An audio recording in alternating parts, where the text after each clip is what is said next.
हा मॅटर कसा झाला हा जवळजवळ सगळ्या महाराष्ट्राला माहीत आहे.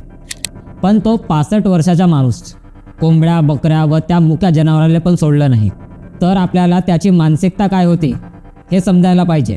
कारण ह्यासारखे भीमराव कांबळे फक्त पुण्याच्या नरसरापूरमध्ये असतील असं नाही, ते आपल्यामधूनच निघतात. त्यामुळे आपल्याला तर माहीत पाहिजेच की अशा लोकांचा डोका कसं काम करते. हे लोक 6 महिन्याच्या मुलीपासून ते 60 वर्ष बाईकडे कसे पाहतात. अजी तुम्हीच विचार करा, जेव्हा गावातल्या लोकांनी हा धक्कादायक खुलासा केला की हा 65 वर्षाचा बुडगा मुक्या जनावरांना कोंबड्यांना बकऱ्यांना त्यांच्यासोबत कर्मकांड करत होता, तर भाई येथे क्रिमिनल सायकोलॉजी स्पष्ट सांगते. तुम्ही विचार करा जी, तो जनावरांनी नाही सोडलं तर त्या माणसाचे साधारण चिमुकल्या मुलीवर कशा प्रकारचे विचार असतील. आज आपण या सायकोलॉजीचे डिकोड करणार आहोत आणि असे क्राईम करणाऱ्याची लोकांची ओळख कशी असते ते आपण पाहणार आहोत. कारण की जर आज नाही ओळखलं तर उद्या आणखी जीव जायला वेळ लागणार नाही. आता आपल्या मनात येईल की हे लोक एवढे खतरनाक कसे असू शकतात, यांच्या डोक्यात नेमका गेम का चालते. तर याचा उत्तर आपल्याला डॉक्टर मधुमिता पांडे यांच्या एका रिसर्चमधून मिळते. वयाच्या अवघ्या 22व्या वर्षी त्यांनी दिल्लीच्या तिहार जेलमध्ये जाऊन 100पेक्षा जास्त बलात्कारांच्या थेट मुलाखती घेतल्या. त्यांच्या रिसर्चमधून जे समोर आले ते भयंकर होते जी. हे चेहरे बघण्याच्या आधी खूप लोकांना वाटत असणार की बलात्कार करणारे लोक एकतर राक्षसासारखे नाही तर हैवानासारखे दिसत असतील, पण नाही. मधुमिता पांडे यांच्या रिसर्चनुसार ते फक्त साधारण लोकांसारखे दिसत होते. कुणी ड्रायव्हर, कुणी शेतकरी, तर कुणी नोकरदार. ते दुसऱ्या ग्रहावरून आलेले नव्हते जी, तर ते आपल्याच समाजात वाढलेले असतात. आणि त्यांच्या डोक्यात लहानपणापासून हेच भरवलं जाते की पुरुष सर्वश्रेष्ठ आहे आणि बाई ही त्यांच्या पायाखालची दासी आहे. म्हणून कोणी चांगला दिसत आहे, कोणाचा आपल्यासमोर स्वभाव चांगला आहे, फक्त या कारणावरून त्याच्यावर विश्वास ठेवणे कधी कधी चुकीचा पण असू शकतो. डॉक्टर मधुमिता पांडे यांच्या रिसर्चमधून सर्वात धक्कादायक गोष्ट म्हणजे 100 जणांपैकी फक्त 3-4 लोकांनी मान्य केलं की चूक झाली रे बाबा. बाकी 95 गुन्हेगाराच्या मनात कोणताही पस्तावा नव्हता. ते रेपचे क्राईम करणारे उलटे मुलीलाच दोष देत होते. तिचे कपडे छोटे होते, ती रात्री बाहेर का पडली, ती माझ्यासोबत हसून बोलली म्हणजे तिची हो होती. या प्रकारचे पॉईंट्स डॉक्टर मधुमिता पांडे यांच्या रिसर्चमधून दिसून येतात. मला सांग भाई, या बुडग्याने त्या 3.5 वर्षाच्या चिमुकलीलाच का निवडलं?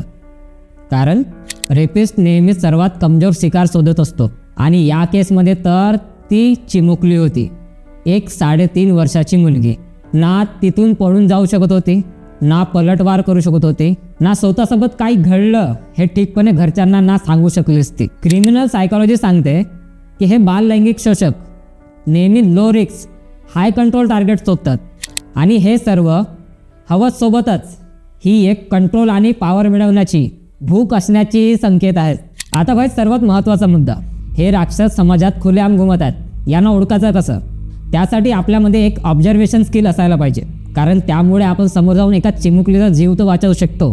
तुमच्या गल्लीत एखादा माणूस मोहल्ल्यातल्या कुत्र्या मांजरांना किंवा मुक्या जनावरांना विनाकारण तडपवत असेल, त्यांना मारून खुश होत असेल व अशा काही हरकती करत असेल त्या जनावरासोबत की ते नॉर्मल नाही, तर समजून जा का त्यांच्या अंदर पण एक हैवान आहे भाई.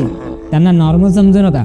जर एखादा माणूस तो कितीही का म्हातारा असो ना, तो विनाकारण तुमच्या मुलाला जवळ घेत असेल, लपून चॉकलेट देत असेल, बिस्किट देत असेल किंवा मांडीवर बसून चुकीच्या पद्धतीने हात लावत असेल, तर त्याला प्रेम समजू नका.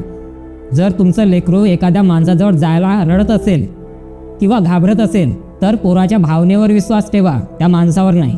आपण मुलांना गुड टच बॅड टच शिकवतो, पण आता वेळ आली आहे गुड पीपल आणि बॅड पीपल ओळखण्याची. या बुडग्याचे 1998 आणि 2015मध्ये विनयभंगाचे गुन्हे होतेच. आपल्या समाजाची सर्वात मोठी चूक काय असू शकते माहीत आहे?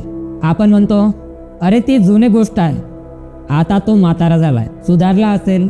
पण बाई, अशा माणसाची डोक्याची कोणतीही एक्सपायरी डेट नाही जी. म्हणूनच गुन्हेगारी इतिहास असलेल्या माणसापासून पोरांना 10 हात दूरच ठेवा. क्रिमिनल सायकोलॉजीमध्ये एक थेरी आहे ज्याला मॅकडोनाल्ड ट्रायड म्हणतात. यानुसार जो माणूस जनावरांना विनाकारण तडपवतो किंवा त्यांच्यासोबत कर्मकांड करतो तो सॅडिस्ट असतो. म्हणजे आपल्या चौकातल्या भाषेत सांगायला गेला तर तो मजबुरीमध्ये पाहून किंवा तडपताना पाहून त्याला खूप मजा येते. जनावर थोडी बोलू शकतो आणि थोडी पलटवार करू शकतो. त्या हैवानाने या जनावरासोबत कर्मकांड करून स्वतःची पॉवर फील केली. पाय मी का करू शकतो. पण जेव्हा जनावरासोबत अघोरी काम करून त्याचं मन भरलं तेव्हा त्या राक्षसाला एक नवीन शिकार पाहिजे होती. आपण लोकांची सवय आहे भाई की केस पिकलेला थोडा म्हातारा दिसला की आपण त्याला आजोबा समजून आदर देतो आणि द्यायलाच पाहिजे, कारण की सगळ्यांच्या घरी आजी आजोबा असतातच आणि त्यांचा सन्मान केलाच पाहिजे. पण त्यासोबतच आपल्यामध्ये एक अवेअरनेस यायलाच हवी, जेणेकरून कोणत्या चिमुकलीचा जीव जाणार नाही. पण त्यांच्यावर डोळे झाकून विश्वास करणे, शेजाराकडे आपली मुलं सोडून जाणे किंवा म्हातारा आहे सुरक्षित राहील म्हणून त्यांच्याजवळ नेऊन ठेवणे. अजी हो, तो म्हातारा आहे पण त्याची मानसिकता कशी आहे हे पण आता आपल्याला ओळखून घ्यावे लागेल. भाई म्हातारपण म्हणजे चांगलंच असं गॅरंटी नाही. एक 65 वर्षाचा माणूस बाबा पण असू शकतो किंवा एक हैवान पण असू शकतो. आजपासून अंधविश्वास ठेवणं बंद करा. नसरापूरच्या त्या चिमुकलेला न्याय मिळालाच पाहिजे. पण यापुढे असा भीमराव कांबळे कुणाच्या घरात तर सोडा जी, पण असा गावात पण राहायला नको. याची काळजी आपल्याला घ्यायला पाहिजे. आता जमेल तर हा व्हिडिओ सगळ्या आईवडिलांना शेअर करा, कारण की समाजात जागरूकता असणे हीच आपली खरी ताकद आहे. तुमचं मत काय आहे कमेंटमध्ये सांगा.